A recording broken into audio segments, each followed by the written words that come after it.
Okay, we're going to do a few examples to see how these transformations take place.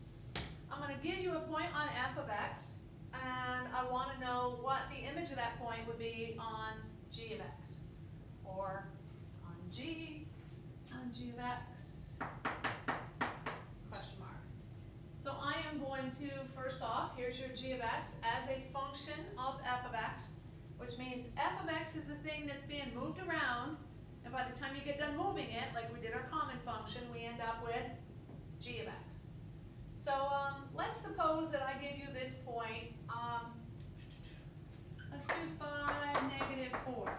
And let's say 5, negative 4 is an element of f. This symbol here is like a sideways C with a line through it. It's actually an E. It stands for element, which means a member of that set. So just like we use that word when we defined a function is a relation or a mapping where each element in the domain is paired with exactly one element in the range. So an element is a member of that set, a member of. So 5, negative 4 is a point on the function f, and the function f is of course made up of a ton of different xy coordinate points, and this is just one of those elements. So 5, negative 4. This minus 2 attached to that x is going to give me some kind of a horizontal shift. Now where do you suppose we're going? When we see a minus 2 wrapped in parentheses like that, we know we have to go to the right 2. And this plus 3 that's sitting on the end is some kind of a vertical shift. And vertical occurs up and down. So when you see something happening to your y coordinate, you do exactly what you think is going to be done. So we see a plus 3, and that means up 3. This is a very easy question because I only have one thing happening horizontally and one thing happening vertically. My horizontal shift is right 2, so all I have to do is plus 2. My vertical shift is up 3, so all I have to do is up 3. Notice I'm playing horizontal with my x and I'm playing vertical with my y. So 5 plus 2 is 7, negative 4 plus 3 is negative 1. That means that this is a new point that's on G. And we're done with that question. I'm going to make up another one. Let's see if we can get a little trickier. So example 2. I'm going to make up g of x as being, let's go for 2f of 3x closed minus 5. And I am going to tell you that a point on f is, let's go for, I can make up anything I want because you don't know what f is. F could be a common function, but it doesn't have to be a common function. So I'm going to make up the point negative 1, 3. And let's see what's happening here. I'm going to look inside my parentheses first. I see this 3 here, and it's being multiplied by the x, which means I wish I had changed this. I'm going to call this negative 6. So this 3 is being multiplied by this x, which means that I'm dealing with some kind of a horizontal.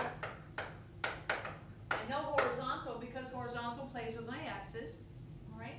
Now is this going to be a, no, it's not a shift because I don't have plus or minus on the end like I did earlier.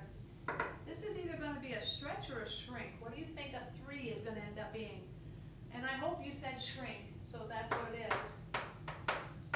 Horizontal shrink with a scale factor of, what would that be?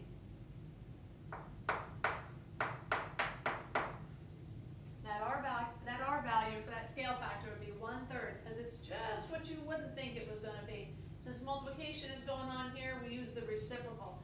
With addition and subtraction, we use the opposite. But with multiplication, we take that 3 and we turn it upside down, which is 1/3. So I need to take my x coordinate and multiply it. Scale factor indicates multiplication, right? Not addition or subtraction. I need to take my x coordinate and multiply it by 1/3. So what is 1/3 of negative 6? I'm just going to say times 1/3. That gives me negative 2, 3.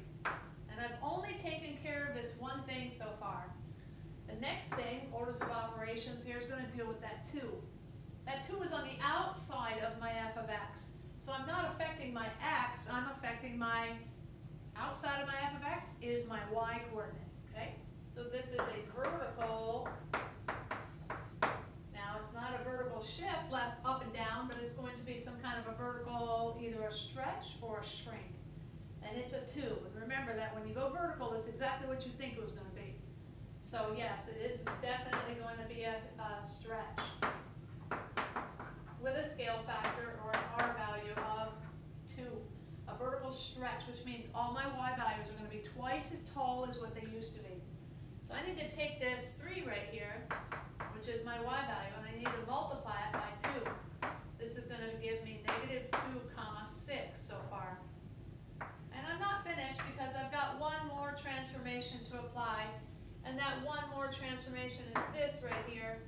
And this is a vertical. And I know it's vertical because it's not affecting the x. Notice the x has to get multiplied by 3 before the function gets executed. And then after your function f gets executed, then you multiply by 2, vertical. Then you subtract 5, vertical. So this change happens before the function gets executed.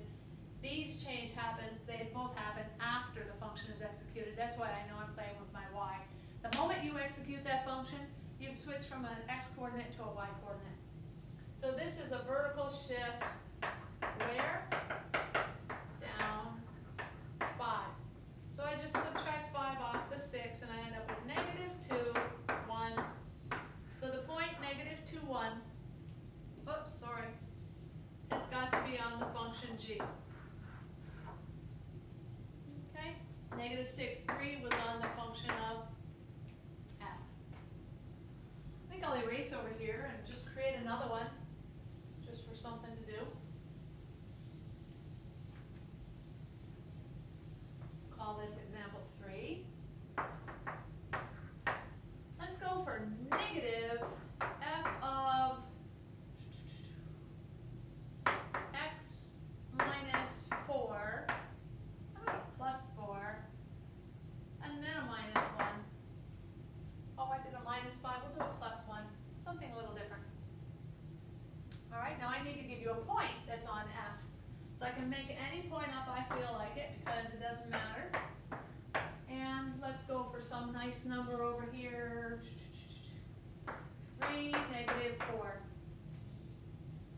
Probably not a good idea to go with the negative 4 just because there's already a 4 there, but let's see if we can handle this, okay? So the first thing we're going to tend to is this right here, and this represents a horizontal.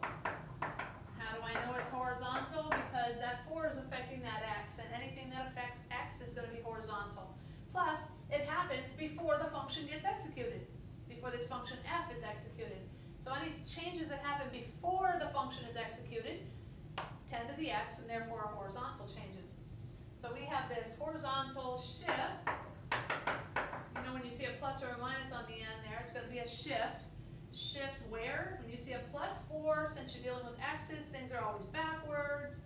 So we are going to go left 4. So I'm going to take my x coordinate, and I am going to go left 4. That's going to give me negative 1, negative 4. Then I'm going to play with this little minus sign over here. What do you think this little minus on the outside of the function is? Not on the inside. It's not embedded on the x, but since it's on the outside, it's definitely something vertical. And a negative on the outside is a reflection. Okay? So we have a vertical reflection. And when we do a vertical reflection, it's always over the x-axis. Because the path you're taking is top down. And I'll tell you what a vertical reflection does. It negates the y. Negates the y value. So if your y value is positive, it's going to make it negative. If the y value is negative, it's going to make it positive. So if I take the point 1, negative 4, that's below the x-axis. And when I reflect it above the x-axis, I'm going to get the point negative 1, comma, positive 4. So you can think of this as multiplying by negative 1. When you multiply your y value by negative 1. And then the last thing we have going here is this thing on the end. What do you suppose this thing on the end is? It's definitely not attached to my x, so it's not anything horizontal. It happens after the function is executed, so therefore it is vertical. Vertical what? Shift. And now I see a +1, so anything vertical does exactly what I think it's going to go. And it's going to go up 1. So all I have to do is add 1 to my y-coordinate, because the y-coordinate is the thing that's going to allow me to go vertical up and down.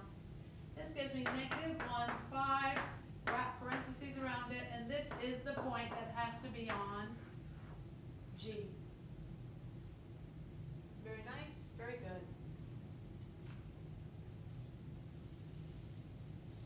And I'll do one more example, and then we'll cut this out. So this will be example 4. I'm looking at g of x equaling, let's see what we have now. How about a 2/3 f of -x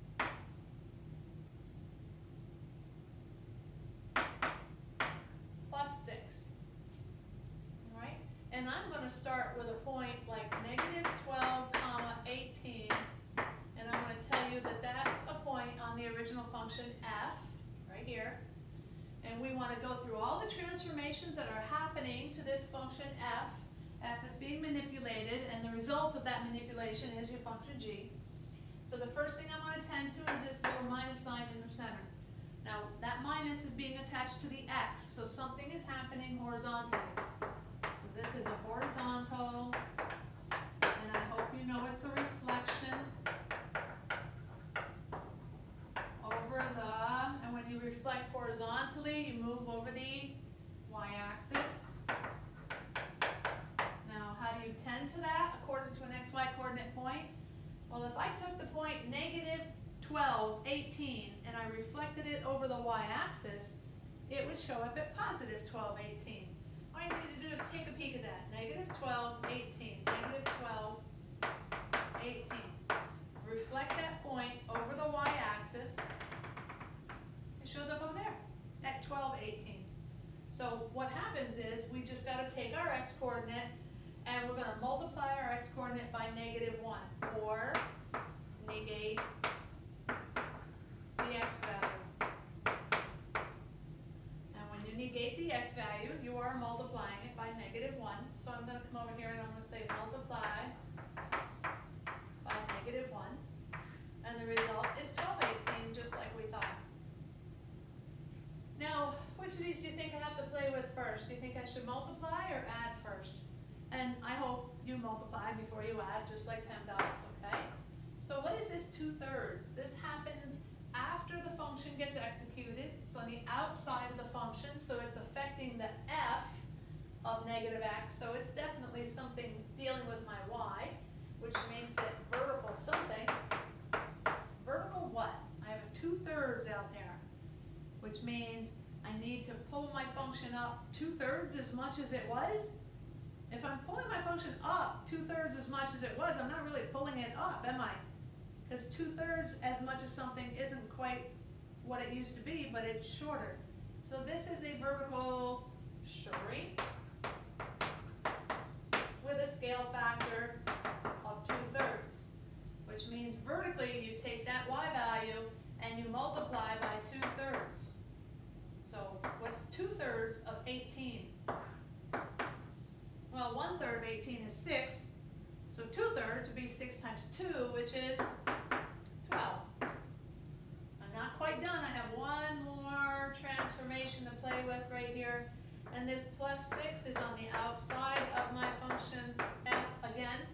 It's after my function is executed right here, so it's a vertical, and all the way on the end is a shift, and in this case we're going to go up 6.